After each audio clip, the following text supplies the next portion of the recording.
Sinetron buku harian seorang istri episode nanti malam 18 Mei 2022 hanya di SCTV 1 untuk kita semua, yang tentunya semakin seru dan menarik untuk kita tonton ya guys.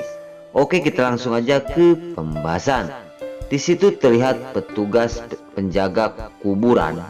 Di sisi lain dia sedang keliling di sebuah makam.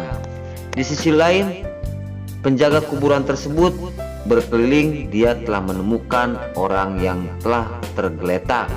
Di situ langsung petugas kuburan tersebut telah mendekati ke orang yang telah tidur di makam yang baru.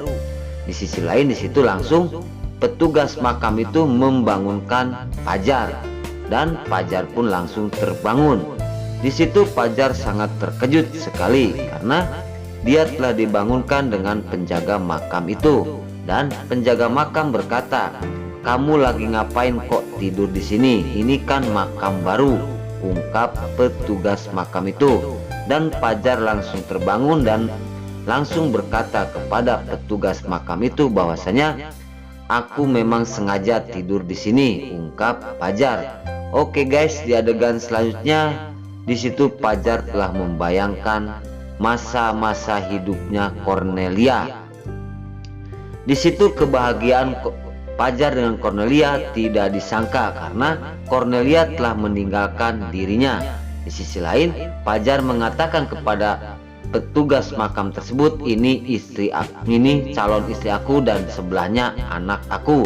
Di situ sambil membayangkan Fajar dengan kemesraan di masa hidupnya, dan Fajar pun sambil melamun dan dia membayangkan masa-masa bercinta bersama Cornelia. Di situ langsung Fajar berkata kepada Cornelia bahwasanya, "Koko, kamu jangan tinggalkan aku sampai kapanpun," ungkap Fajar kepada Cornelia. Oke guys, di adegan selanjutnya dengan bayangan-bayangan Fajar di masa lalu setelah Cornelia telah melahirkan anak pertamanya, dan Fajar dan Cornelia telah berpisah, bertemu lagi. Namun Fajar dan Cornelia akan rujuk kembali, namun rintangan dan cobaan sangat berat sekali sampai maut memisahkan cinta mereka, cintanya Fajar bersama Cornelia. Di situ terlihat Fajar sangat terpukul sekali setelah Cornelia telah meninggalkan dirinya. Jadi Fajar sangat depresi sekali dan Fajar selalu membayangkan kekasihnya itu Cornelia. Oke guys, singkat cerita di situ terlihat di rumah Buana.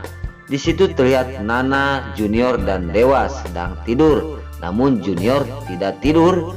Namun setelah itu tiba-tiba datang seseorang yang menelepon kepada Dewa, dan di situ Junior mendengarkan bunyinya telepon tersebut.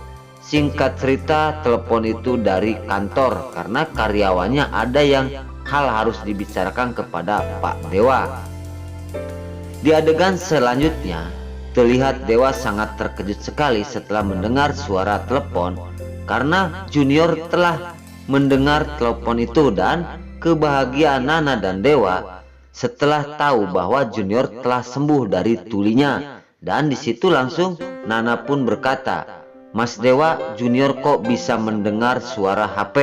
Dan di situ kebahagiaan Dewa dan Nana sangat bahagia sekali. Di sisi lain di situ langsung Dewa pun meminjam telepon tersebut kepada Junior, dan di situ langsung Dewa menghubungi orang yang ada di kantor dan berkata, "Kamu ada apa malam-malam menelepon aku?" ungkap Dewa. Dan di situ karyawan tersebut menjawab, "Ini Pak Dewa, aku ada yang harus dibicarakan sangat penting sekali." Namun Dewa menolaknya, dan Dewa berkata, "Besok aja di kantor kalau ada hal yang harus dibicarakan, kalau enggak aku bangun pagi kamu hubungin aku lagi," ungkap Dewa kepada karyawan tersebut. Di situ singkat cerita Dewa langsung berkata seperti itu kepada karyawan dan langsung mematikan HP-nya. Di adegan selanjutnya terlihat Nana yang sedang melihatin Dewa menghubungi karyawan tersebut, dan di sisi lain setelah itu langsung Dewa pun berkata lagi kepada karyawan, besok aja pagi hubungin aku.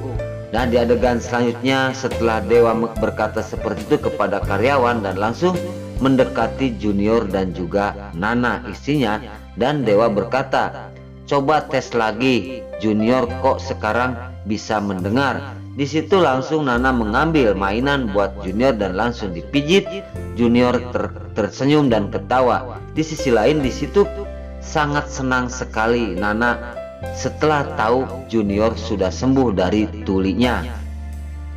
Dan Dewa pun sangat bahagia. Oke guys, di adegan selanjutnya kebahagiaan antara Nana dan Dewa setelah Junior sembuh dari tulinya. Di sisi lain, di situ Nana berkata kepada Dewa, tolong Mas Dewa hubungi dokter yang telah merawat Junior dulu, ungkap Nana kepada Dewa, dan Dewa pun langsung akan menghubungi dokter tersebut.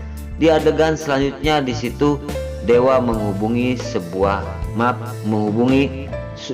dokter tersebut dan berkata kepada petugasnya bahwasanya petugas yang ada di rumah sakit tersebut bertanya, ada apa Pak Dewa, ungkap petugas yang ada di rumah sakit itu, dan Dewa berkata, Pak, aku sangat bahagia dan senang karena Junior sudah sembuh dari tulinya. Maka dari itu dokter yang telah merawat anakku dulu ada di mana, ungkap Dewa kepada kepada petugas dokter yang ada di rumah sakit tersebut. Di adegan selanjutnya setelah menghubungi dokter yang ada di rumah sakit, Dewa pun sangat senang dan akan datang ke rumah sakit untuk memeriksa ulang.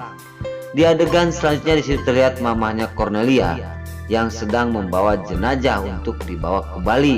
Di sisi lain, bertentang antara Pajar dan mamanya Cornelia ini sangat seru sekali karena Pajar harusnya Cornelia dimakamkan di dekat anaknya, namun mamanya akan dibawa ke Bali. Namun rintangan dan cobaan di perjalanan, Pajar pun melihat sebuah mobil yang selalu macet dan ujung-ujungnya mamanya Cornelia setuju dengan ide-idenya Pajar untuk Cornelia dimakamkan di dekat anaknya. Namun ada persyaratan dari mamanya Cornelia kepada Pajar, dan di sisi lain dukungan dari supir ambulan tersebut yang tidak ingin mengantarkan jenazah ke Bali. Maka dari itu mamanya Cornelia juga memutuskan untuk dimakamkan di dekat anaknya.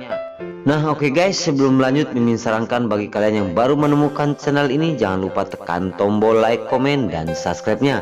Dan jangan lupa juga nyalakan lonceng notifikasinya agar kalian tidak terlewatkan di channel ini. Dan jangan lupa juga ya guys, tonton terus video ini sampai habis agar tidak ada kesalahpahaman di antara kita. Dan mari kita doakan para pemain buku harian seorang istri ini agar selalu diberi kesehatan dan dimudahkan segala urusannya. Dan doakan juga ya guys, sinetron buku harian seorang istri ini agar selalu bertengger di rating nomor 1. Amin ya robbal alamin. Nah mungkin sampai di sini dulu cerita buku harian seorang sini yang akan tayang nanti malam hanya di SCTP 1 untuk semua. Mimin pamit, wassalamualaikum warahmatullahi wabarakatuh.